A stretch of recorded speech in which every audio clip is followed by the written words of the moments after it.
Good day mga katoda. Ito na naman po tayo. Magbablog tayo ng wiring po. Yung aking ignition switch ay sira. Ayan, pagka hinipo mo o itinulak mo yung pinakang handle ng susian o holder, ayan, nagkakailaw ang neutral light, pati yung sa loob ng sidecar may ilaw. Ayan, nagkaulilaw uli. Yan po ay grounded po. Papalitan po natin yan. Yan po ang ipakikita ko po sa inyo.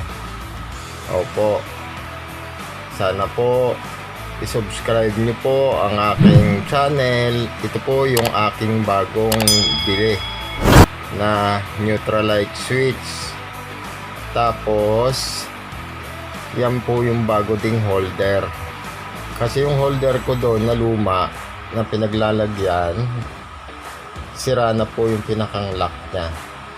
Ito naman po yung pinaglagyan ng holder.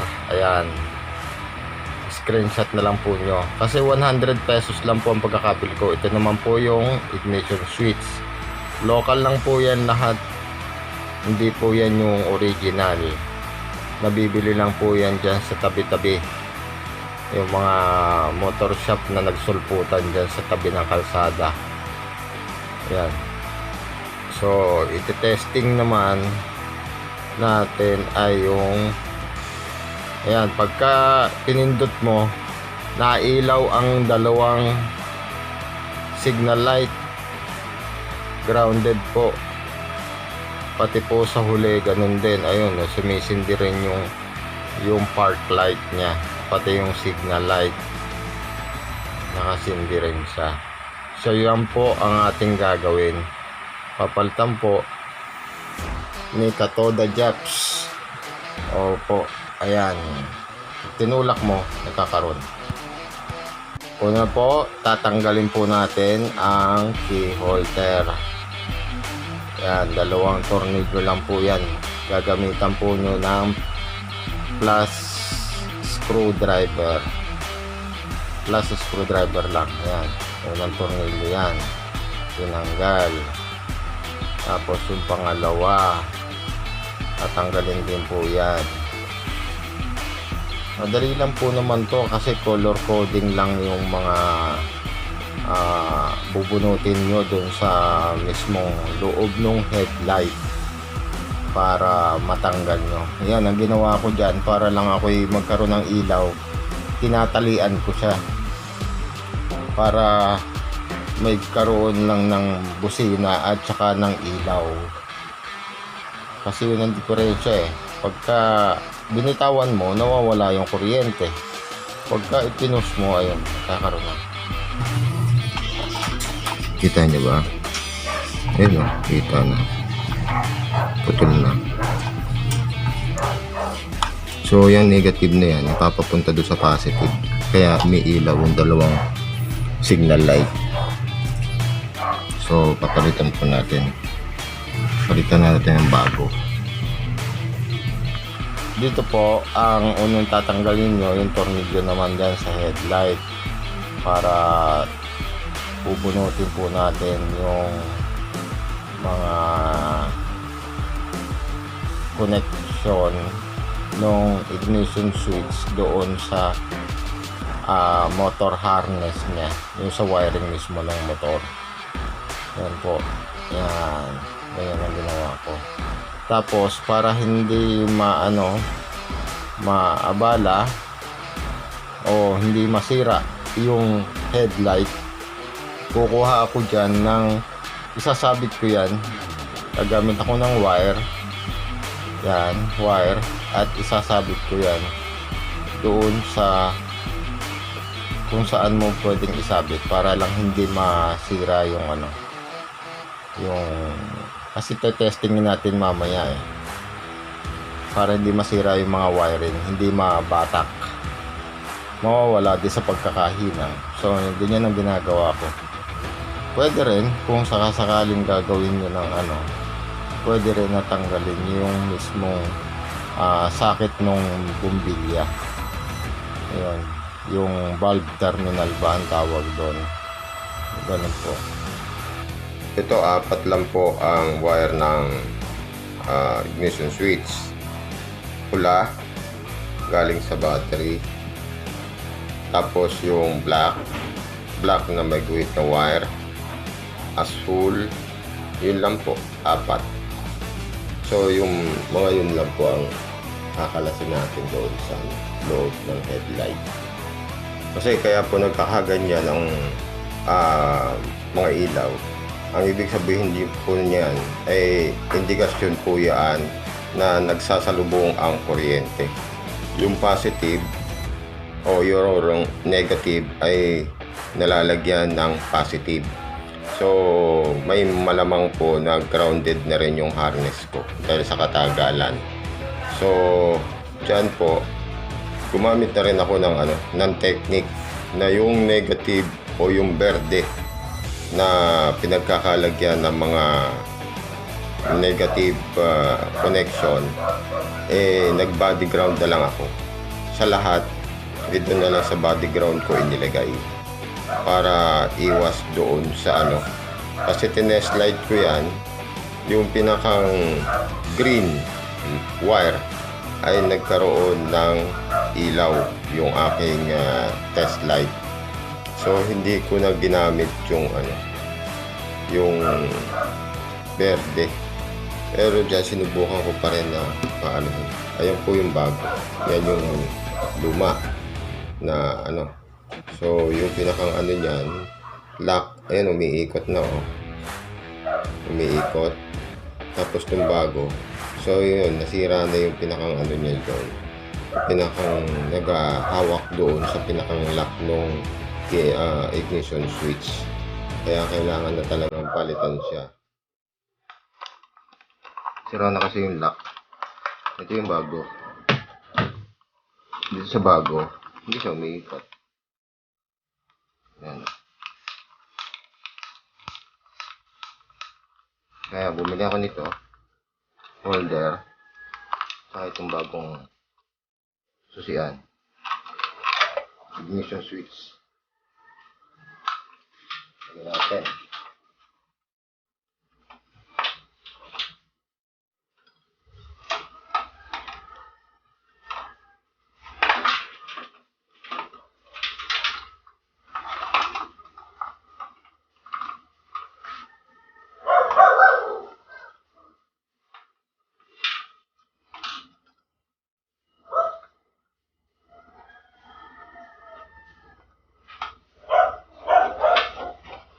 Ito sa ilalim ng handlebar.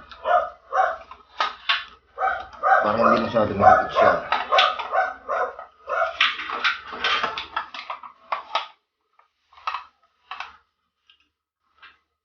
Tapos iwasan yung mga cable na nahihila din siya.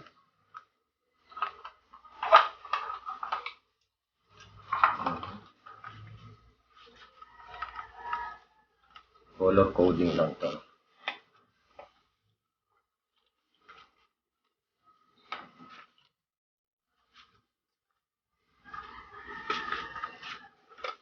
Sana naanto ang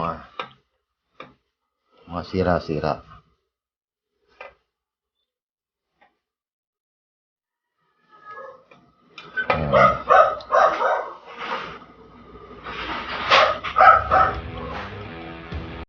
So ito itim, black, positive to positive. Ito yung red.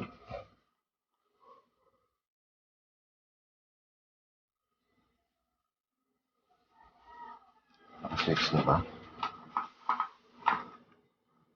Oo, naka-switch na. Hintay mo.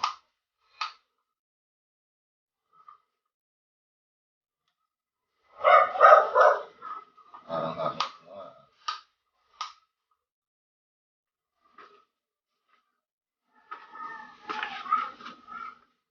Harness yata to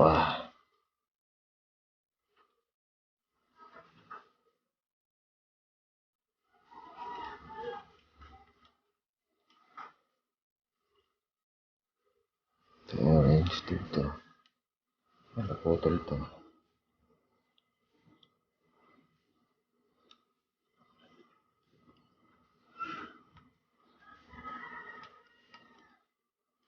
Basta the black.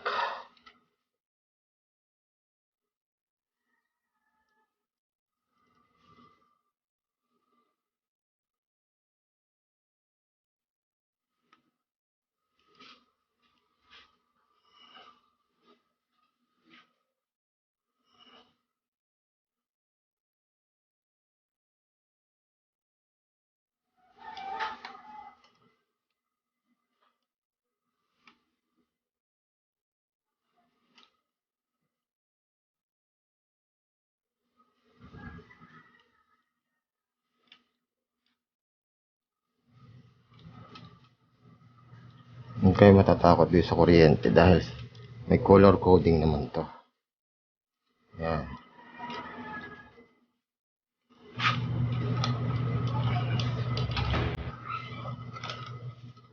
The other is black na may stripe na white. Ito.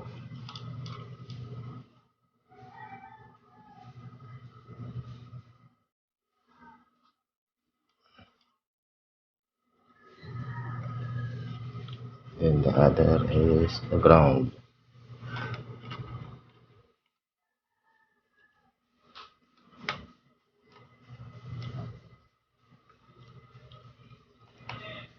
Ayun ang ground. Ayun.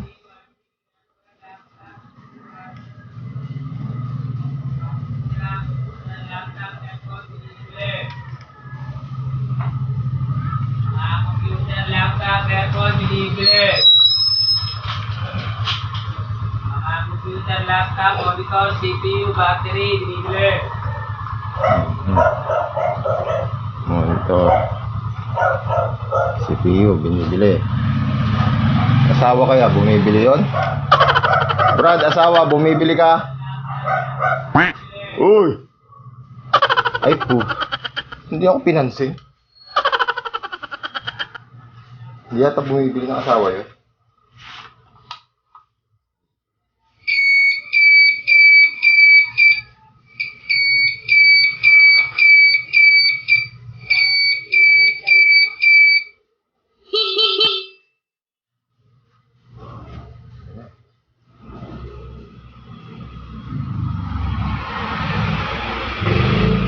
Wala na yung ano.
Kaya, ang susian ang may diferensya.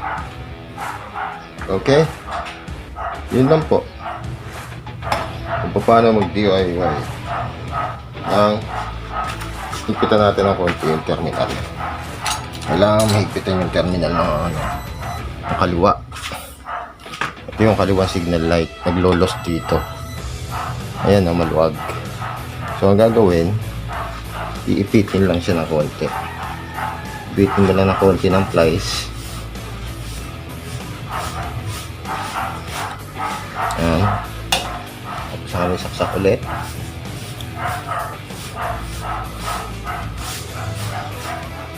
Ayun. Masigit na siya.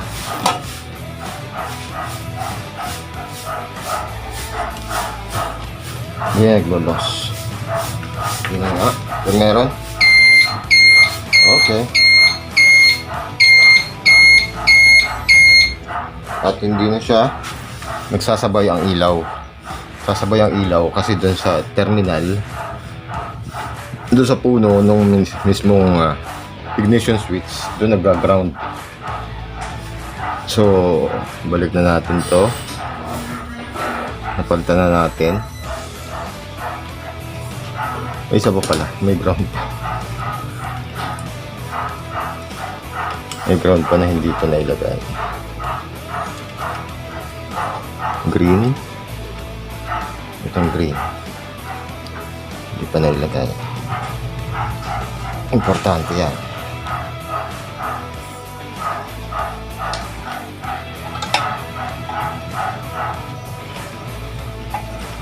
Kaya matatawag sa kuryente kasi may mabibili kayo na ano siya, color coding talaga. So, bilang isang tricycle driver, kailangan pag-anahan nyo. Pagsikapan din yung kalikutin yung inyong mga tricycle. Sarili nyo naman yan para hindi na kayo babayad. Oh, wala na. Hindi na itong ilaw, hindi na ano. So, balik na natin. Ito sinasabi ko dito para hindi mahila yung pinakang mga harness, mga linya niya. So, iwas din sa sira ng valve terminal. Terminal nga ba tawag dito? Sensya na kayo, hindi professional ano to, mechanic, inspiring mechanic. Para lang hindi na bumayad. Ayan. Balik ang headlight assembly.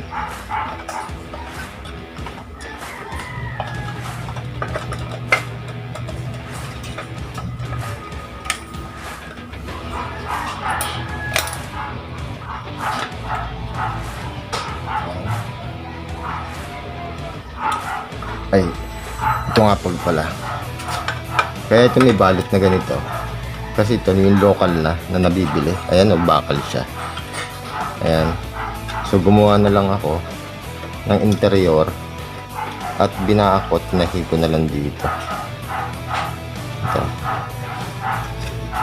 Para at least meron mang talok dito. Hindi na siya magga-ground. Ayan, binalutan ko siya. Ito yung mga binibili na dito sa mga tabi-tabi diyang tindahan na headlight. Hindi ito yung original. Yung original kasi plastic to. Yung pinakang cover niya.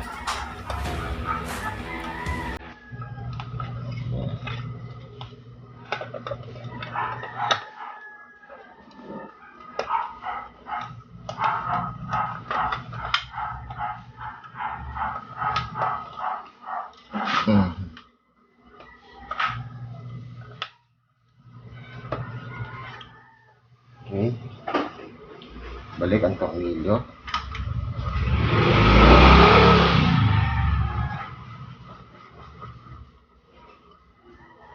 Kabila.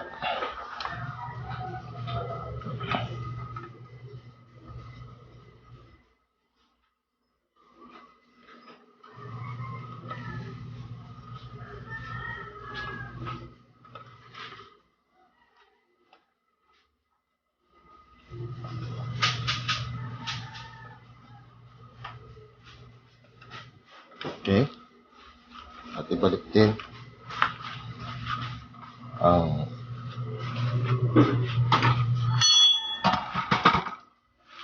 tornilyo dito sa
So, ipinapayo ko sa mga Honda users, TMX 155, 125 na ganito yung kanyang holder.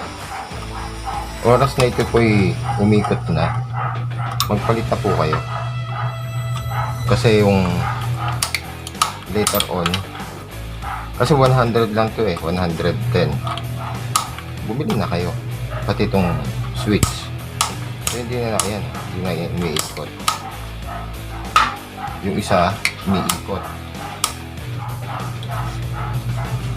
So, napupwersa yung ito napupwersa yung ilalim. So, yan, umiikot siya.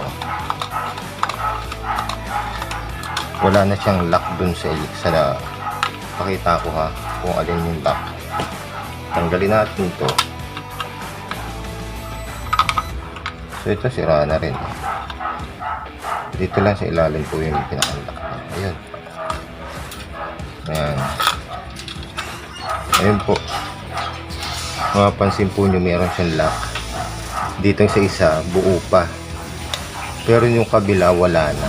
Kailangan po yan may ganun eh. May pareho silang ganun. Na pinagtutuunan po nito.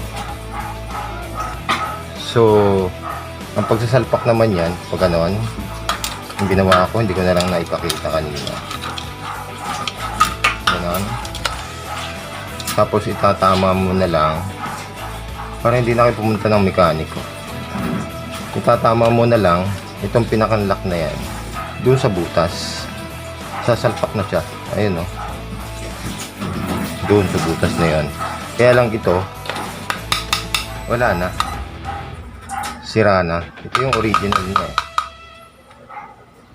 Sira na. So, pag sasalpak niyan, ganun. Itapat mo lang yung pinakang ano niya, kontil. Hindi ito ha, hindi ito yung mga, ito yung pinakang pipigil, tigkabila, para hindi siya mahugot. Pero yung talagang pumipigil, para siya hindi umikot, ito yun. Yan. Doon sa butas. Ayun yung butas.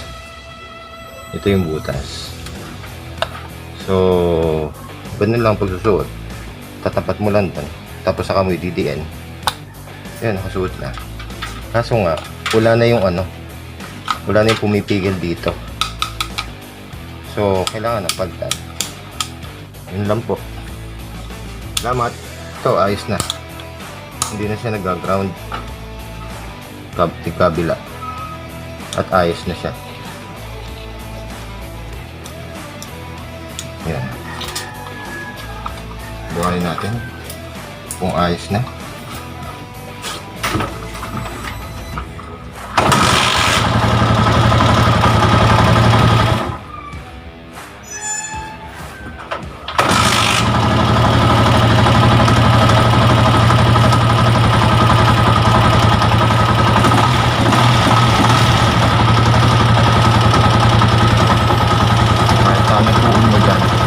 Kanina tumutuon ka, namamatay ito indicator, light indicator. tinuunan, patay. Pag tinuunan mo, buhay. Ang ibig sabihin, dito siya sira. Puno. So ngayon, okay na.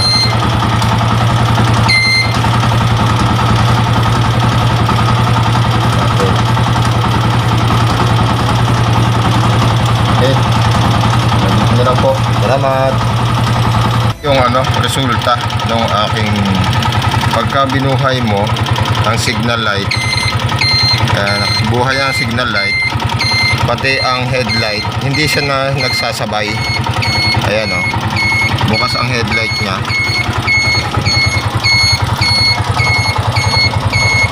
Hindi na siya nagsasabay.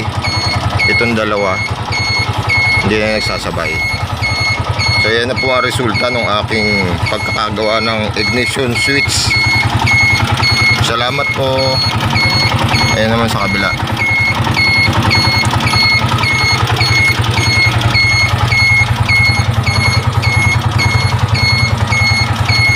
Buhay din ang headlight, ang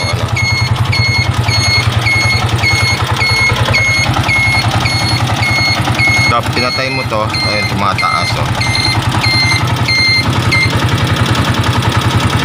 Yan. Okay. Salamat.